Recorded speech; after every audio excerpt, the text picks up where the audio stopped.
जय हिंद, नमस्कार साथियों, स्वागत है आपका एक और नई वीडियो के साथ। साथियों, आज की इस वीडियो में बात करने वाले हैं अपने पेपर मैनेजमेंट को लेकर के, क्योंकि आपको पता है 2 घंटे का समय आपके पास होता है, तो वो समय बहुत इंपॉर्टेंट होता है एग्जाम हॉल का।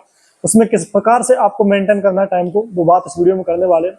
और दोस्तों, आपका एक सवाल था कि सर ये एग्जाम टाइम पर होगा या नहीं होगा, तो बिल्कुल एग्जाम टाइम पे ही होगा। और अभी कल या परसों में आपको जो ऑथेंटिक न्यूज है एडमिट कार्ड को लेकर के, सेंटर को लेकर, वो आ जाएगी दोस्तों।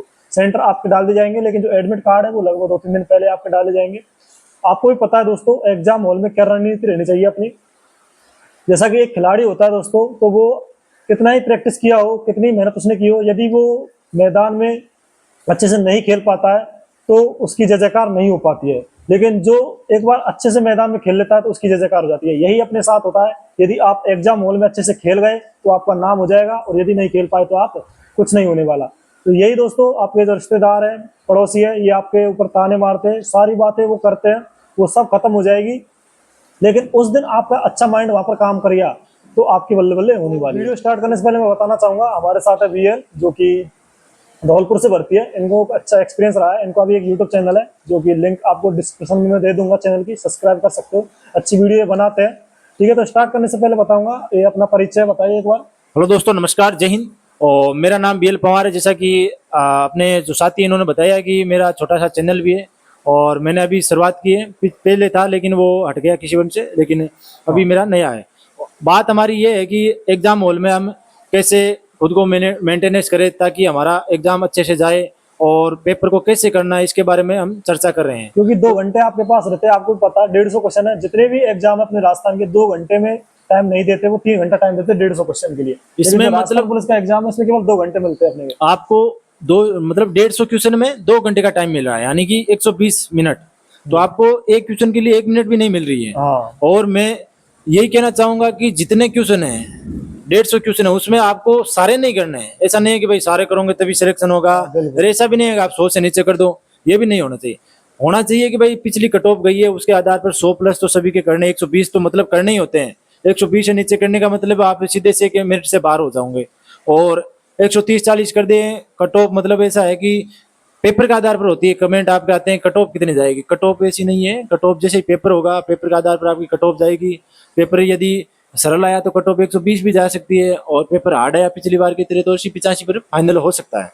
और पेपर को जब आप एग्जाम हॉल में जाओगे तो जितनी चीजें आपने पढ़ी है वो सारी की सारी चीजें आपको याद आ जाएगी। और इन चीजों को आप जैसे ही क्वेश्चन देखोगे, आपको अभी लग रहा है कि हमें कुछ नहीं आ रहा, जैसे ही क्वेश्चन देखोगे, देखते ही आपको ऐसा लगेगा हाँ ये क्वेश्चन हमने पढ़ा है, और आपका वो सही हो जाएगा। कोई क्वेश्चन ऐसे होंगे जो भी आपको नहीं पढ़े हैं, 1-2 क्वेश्चन आते हैं ऐसे, तो उनसे घबराना नहीं है। उनको छोड़ भी दे तो कोई ज्यादा दिक्कत वाली बात नहीं है, उनको छोड़ सकते हो आप। फिर बचते हैं कि भाई आपको गोले, इसके बारे में तो गोले आपको पांच पांच आते हैं, आपको सबको पता है। ई ऑप्शन दे रखा है, वो क्यों दे रखा है? क्योंकि जो क्वेश्चन आपको नहीं आता है उसके लिए आपको ई ऑप्शन भरना। यदि आप ई ऑप्शन नहीं भरते हो तो आपको वो माइनस मार्किंग में चला जाता है। और 10% से अधिक यदि आप गोले छोड़ देते हो तो आप डिस्क्वालीफाई हो जाते हैं, आपका पेपर भी चेक नहीं होता है। तो आपको ये भी ध्यान रखना है कि 10% से अधिक गोले छोड़ने नहीं है, और जो क्वेश्चन है आपको नहीं आते उनके लिए ई ऑप्शन भरना है। अब पेपर की बात रही कि आपको कैसे करना है, तो पेपर करते समय आपको सबसे पहले ये देखना है कि आपको क्या चीज़ें आ रही है। एक बार में आप काउंट करिएगा कि आपको 80, 100, 90 जितने भी क्वेश्चन आ रहे हैं, एक बार आप उनको करते चलिए। आप पेपर को 3 मतलब डिवाइड कर दे, 3 पार्ट्स में।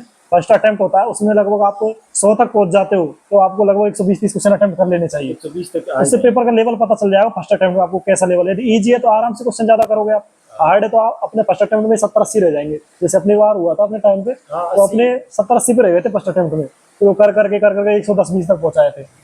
यही है कि भाई जो पहली बार के मान आप करना, 100, 70, 80 आते हैं उनको देखना, कर लेना, और करते ही आपको ऑप्शन भरने। ऐसा नहीं कि आप ऑप्शन छोड़ दो कि बाद में टाइम मिलेगा भर देंगे, बाद में टाइम नहीं मिलता है। और इसकी वजह से कई मेरे साथी पीछे रह गए थे, क्योंकि पिछली बार तो ऑनलाइन था चलो, लेकिन पहले की भर्तियों में हमने खुद ने देखा था कि जिन साथियों को बहुत अच्छी तैयारी थी वो गोले की वजह से रहे हैं। तो आपका एक सवाल रहता है सर, वो नेगेटिव मार्किंग, तो इतनी नेगेटिव मार्किंग है नहीं, 1/4 है इसमें, तो ज्यादा प्रॉब्लम आएगी नहीं। देखो, नेगेटिव मार्किंग में आप ऐसा घबराए नहीं, 1/4 मार्किंग है। यदि बहुत ज्यादा क्वेश्चन आप वैसे कि 100 क्वेश्चन आ रहे हैं, आप 50 तुक्के मार रहे हैं, तो वो तो देखो गलत है। लेकिन आप 130-20 कर दिए और 5-10 क्वेश्चन आप ऐसा लग रहा है नहीं आ रहे हैं, 2 ऑप्शन है, तो उसमें थोड़ा बहुत लगा सकते हैं, नेगेटिव मार्किंग का ज्यादा असर नहीं पड़ेगा। लेकिन 30-40 क्वेश्चन में आप ऐसे नहीं कर सकते हैं। 10-12 पिछली बार तो क्वेश्चन यही हुआ था, जिसने ज्यादा अटेम्प्ट किया था ना क्वेश्चन, उसके ज्यादा सिलेक्शन हुए। कम अटेम्प्ट वाले रह गए थे, वो देख के हार्ड पेपर है तो थोड़े कम अटेम्प्ट करते। ऐसा नहीं करना है, अपने कट ऑफ वो नेगेटिव मार्किंग कम है तो उसकी वजह से आपको नंबर ऑफ क्वेश्चन का अटेम्प्ट ज्यादा ही रखना है।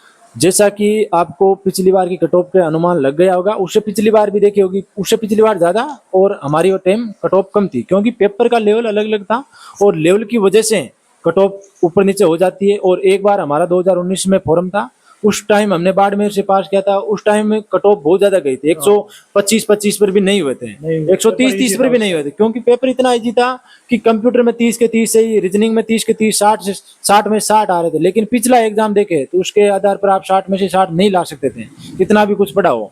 तो आपको मैथ का ये है कि मैथ के पिछली बार 15 क्वेश्चन आए थे, इस बार जरूरी नहीं कि 15 आए, 5 आए, 10 आए, हो सकता है इस बार आए भी नहीं, हो सकता है इस बार 30 भी आ जाए। तो आपको तैयारी सभी प्रकार से करनी है। रीजनिंग के पता है आपको इतने आएंगे भाई, 10 आएंगे, 5 आएंगे, जितने भी आएंगे आपको पढ़ना सारी है। कंप्यूटर भी सारा पढ़ना है, छोड़ना कुछ नहीं है। यदि आपने इंडिया जी के भाई आपको लग रहा है कि हमने कम पढ़ा है और बहुत ज्यादा सिलेबस है इसका, तो आप उसको थोड़ा बहुत ही कम कर सकते हैं। इंडिया जी के को छोड़ दो बिल्कुल भी, तो भी चल जाएगा, क्योंकि जितना पढ़ लिया उतना ठीक है। और जो मैंने टॉपिक बताए हैं अपने जो चैनल पर जाकर देख लेना, मेरा भी एक चैनल तो उस पर टेलीग्राम पर मैंने बताया कि ये टॉपिक कर लेना, वो भी देख लेना आप। और श्याम जी आपको बताते रहते हैं कि भाई आपको ऐसे ऐसे करना है, और बता देंगे आपको। देखो, पेपर देने जाने से पहले सबसे इम्पोर्टेंट चीज होती है वो है आपकी घबराहट। घबराहट बिल्कुल नहीं होनी चाहिए। जैसे आप एग्जाम हॉल में जाते हो तो कुछ स्टूडेंट क्या होते हैं कि घबराहट बढ़ जाती है, तो वो पेपर खराब हो जाता है पूरा। तो आपको रिलैक्स होकर जाना है, बिल्कुल भी दिमाग में ये लेकर नहीं जाना कि मेरा ये टॉपिक छूट गया। यदि आप ये चीज रोड़ा रहोगे वहां पर कि मेरा ये टॉपिक छूट गया, इसमें से क्वेश्चन आ गया, तो क्या होगा? आप जितना पढ़ा है उतना सफिशिएंट है। एग्जाम पास करने के लिए 100% नंबर लाने नहीं होते, लगभग 60 से 65% नंबर लाते हो तो सिलेक्शन हो जाता है इजीली। ठीक है, तो सबसे पहली बात है तो यही ध्यान रखनी है कि फ्री मूड जाना वहाँ पर, और जो आपस की बातें हैं वो नहीं करनी है ज़्यादा, और अपने जो भी पढ़ा है उसको अपने लेकर चलना है कि इसी में से क्वेश्चन आने वाला है। ठीक है, दूसरी बात है कि पेपर है उसको आप एक बार जैसे अटेम्प्ट करोगे, जैसे पेपर आ जाता है आपके पास, OMR भरने का थोड़ा ध्यान रखना है अपने को। ओमार में थोड़ा ध्यान रखना है, हाँ, क्योंकि ओमार में गलती ज्यादा होती है। उपले जो ऊपर का क्वेश्चन है उसमें नीचे का कर देते हैं, तो फिर गलतियां ज्यादा करते हो। तो सबसे पहले प्राथमिकता अपनी यही है कि तो OMR है उसको अच्छे से भरे। एक बार भले उसमें 2 मिनट 3 मिनट ज्यादा लग जाए, लेकिन एक बार अच्छे से भरे, क्योंकि एक बार गलती होने के बाद वहां पर कोई सुधार का वो नहीं सुधार होता का है। ऑप्शन नहीं होता है। हाँ। और इसकी वजह से बहुत ज्यादा लड़के मतलब एक एक क्वेश्चन की वजह से रह जाते हैं, क्योंकि वो ओमार ऊपर के क्वेश्चन का भरना होता है, नीचे में भर देते हैं या नीचे का ऊपर में भर देते हैं, ए का बी भर देते हैं, बी का सी भर देते हैं।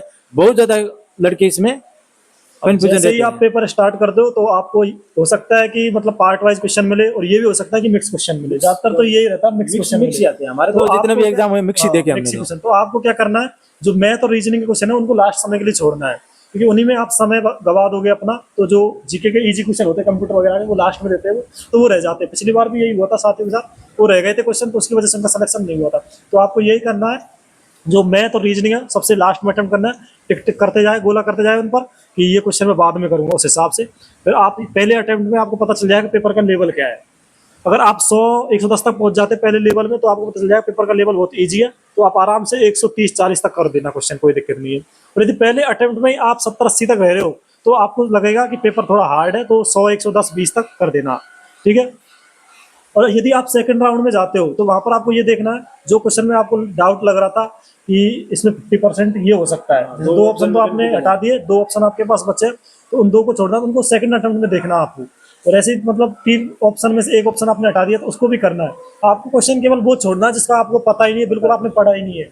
जो आपको लगता है मैंने कहीं पढ़ा लेकिन भूल रहा हूँ, तो उसको ध्यान करके ही आना, क्योंकि इतनी नेगेटिव मार्किंग है नहीं है। नेगेटिव मार्किंग से घर वाला नहीं, क्योंकि पिछली बार क्या होता, आशु सर ने बोल दिया था कि नेगेटिव मार्क करके नहीं आ रही है, उसकी वजह से बच्चे कम से कम क्वेश्चन करके आए थे। एक बात ये भी है कि हम तो देखो बहुत लग गए हैं, अब तो लोग बोलेंगे भाई ऐसे ऐसे, लेकिन मैं यही कहना चाहूंगा जो यूट्यूब पर बड़े बड़े जो ये बन रहे हैं ना, तो इनके चक्कर में मत आना। ये पहले कुछ बोलते हैं, एग्जाम होने के बाद कुछ बोलते हैं। जैसे एग्जाम हुआ उससे पहले कुछ बोल रहे थे, जैसे एग्जाम होने के बाद मैथ आ गई थी, फिर बोले था हमने तो बोला ही था। और बोला तो था, लेकिन कौन से वीडियो में बोला था कि आप आएंगे? अब मैंने बोल दिया कुछ भी आ जाएगा, तो संस्कृत तो आने से रही, मैथ वो पहले से आती थी तो इसलिए आ गई, इसमें कोई बड़ी बात नहीं है। लेकिन जो क्रेडिट है खुद पर रखते हैं, बच्चों पर नहीं रखते हैं, बच्चों का कुछ ध्यान नहीं रखते हैं, तो ये सब अपने अपने दुकानें खोल रखी है, इन पर ज्यादा ध्यान नहीं देना है। बिल्कुल। अपने स्तर पर ही तैयारी करना है, अपने स्तर पर ही सिलेक्शन मिलता है, ना तो किसी कोचिंग से सिलेक्शन मिलता है, ना किसी टीचर की वजह से। खुद तैयारी करते हैं, खुद बुक पढ़ते हैं, खुद के नोट्स बनाते हैं और खुद रिवीजन करते हैं, जब जाके सिलेक्शन होता है। ऐसे कोई कोचिंग वाले जाके, हमें भी कॉल आए थे कि भाई आप आ जाओ हमारे कोचिंग में बोलने के लिए कि भाई हमारा ही सेवा। हमने बोला कि जैसे हमने पढ़ के सिलेक्शन लिया है तो हम किसी कोचिंग के आधार पर नहीं लिया तो हम नहीं आ रहे आपके, तो ऐसा नहीं करना है। यदि आपका खुद की मेहनत पे हुआ तो आप खुद की मेहनत ही बताइएगा। बिल्कुल सही बात बोली है इन्होंने। जो ये कोचिंग वाले लेकर बैठ जाते हैं लास्ट समय पे, जैसे ही एग्जाम आ गया, डेट होगी फिक्स, ये कोर्स दे दिया, तो एक महीना बचा तो भी कोर्स देता। अब एक महीने में बंदा कोर्स कैसे क्लियर कर सकता है? कोई महीने भी महीने कोर्स में नहीं ले रहा क्रैश लास्ट कोर्स समय पे देते थे। आपको। महीने महीने कोर्स निकालते रहते हैं। देखो अपनी सेल्फ स्टडी काम आती है, मैंने ये चीज़ फील की है। मैंने भी कोचिंग की थी, मैंने इनसे नहीं की थी यूट्यूब से ऑनलाइन, मैं केवल ऑफलाइन कोचिंग की थी एक बार। फिर अपनी सेल्फ स्टडी की आराम से इजीली, और सिलेक्शन हो गया दूसरी बार में मेरा। मतलब ज़्यादा सिलेक्शन के लिए इतनी मेहनत करनी नहीं पड़ती आपको। अपना जो सेल्फ स्टडी है उसको ध्यान में रखो। अगर आप इधर उधर भटकोगे चीज़ों को लेकर के तो वहाँ पर दिक्कत का सामना करना पड़ता है। बाकी ऐसी कोई प्रॉब्लम आती है नहीं दोस्तों। और रही बात आपके सेफ स्कोर की, तो वो आपके जैसे पेपर होता है तो आपको बता दिया जाएगा एनालाइज करके, हमारे साथी है उनके द्वारा। और अभी तो आप अपना 100+ मान के चलो कि 100+ हमारा स्कोर रह जाए, थोड़ा अच्छा रहेगा। क्योंकि पेपर का लेवल थोड़ा मॉडरेट आता तो भी 100 नंबर बहुत होते हैं। हाँ, यदि आप 100 के आसपास रहे तो ज्यादा, मतलब जैसे पिछली बार का एग्जाम हो उसके हिसाब से यदि 100 है तो आपका 100% है। और उससे पिछली बार है तो यानी आप यदि पिछली बार के मान 100 ले सकते हो तो उससे पिछली बार में 130 भी ला सकते हो, तो यही मानना है। और जो साथी सारा पिछली हो बार रह गए थे किसी का गलती के कारण, वो गलती को आप इस बार मत करना, ठीक है? और तो क्या बोलना चाहेंगे, बस यही है। यही है कि आप अपने तबीयत पर ध्यान रखिएगा। तबीयत खराब हो सकती है, मौसम खराब है, तो अपने आप पर संयम बनाए रखिए। और थोड़ा बारिश का समय है तो आप ऐसा करना, जैसे एग्जाम हो से 2 दिन पहले ही सेंटर पर पहुंच जाए। वहाँ पर कोई आपके रिश्तेदार वगैरह कोई हो तो वहाँ पर रह ले, क्योंकि बारिश का समय है, आप लेट भी हो सकते हो। अगर आपका एग्जाम छूट गया तो आपकी जो जिंदगी भर की मेहनत है वो ऐसे ही चली जाएगी। और ये बहुत इंपॉर्टेंट होता है अपना समय का मेंटेनेंस करना। 1 घंटे पहले ही पहुंच जाना और अपने आप पर विश्वास रखना, यही कहना चाहूंगा। विश्वास रखना है कि मेरा नहीं होगा तो किसी का नहीं होगा, वही ऐसा ही वाला सिस्टम पता लेकिन होगा। ऐसा ही की तरह नहीं करना है पेपर खरीदना, क्योंकि अभी राजस्थान पुलिस में बहुत सिक्योरिटी होती है हमारे, अपने तो टाइम इसमें में नहीं बहुत होता ज्यादा है। सिक्योरिटी थी। तो इसमें ज्यादा नहीं होता, बड़े लेवल की भर्तियां होती है, एसआई की तरह नहीं है। हाँ, हो जाता है 2 4 5 से पदों पर, तो वो अलग बात है। बाकी इसमें मेहनत वाले लड़के लगते हैं। अब देखो आपको, जैसे हमारा तो ऑनलाइन पेपर हुआ था तो हमें थोड़ा OMR भरने का वो सिस्टम होता, वो बच गया था। अब इनको तो उस वो टाइम में निकालना पड़ेगा, और जो क्वेश्चन नहीं कर रहे उसके लिए भी टाइम निकालना पड़ेगा, जो ई ऑप्शन भरने के लिए। तो ये सब टाइम मैनेज करके ही आप एग्जाम हॉल में जाना। पहले से आप टेस्ट दे रखे हो तो आपको पता चल रहा होगा कि मेरा लेवल कहाँ पर है, कितना टाइम मेरे को लग रहा है।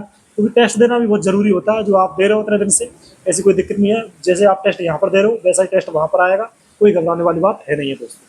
तो आशा करता हूँ वीडियो अच्छा लगा तो भाई के चैनल को सब्सक्राइब करें, लाइक करें। जय हिंद, जय भारत, धन्यवाद। और टेलीग्राम का लिंक है वो चैनल में दे रखा है। और ये आपको किसी भी प्रकार की ऑथेंटिक न्यूज चाहिए होती है तो मैं डाल देता हूँ टेलीग्राम चैनल पर जो अभी बनाया है, तो आप उसको भी ज्वाइन कर लीजिएगा, ठीक है? जय हिंद।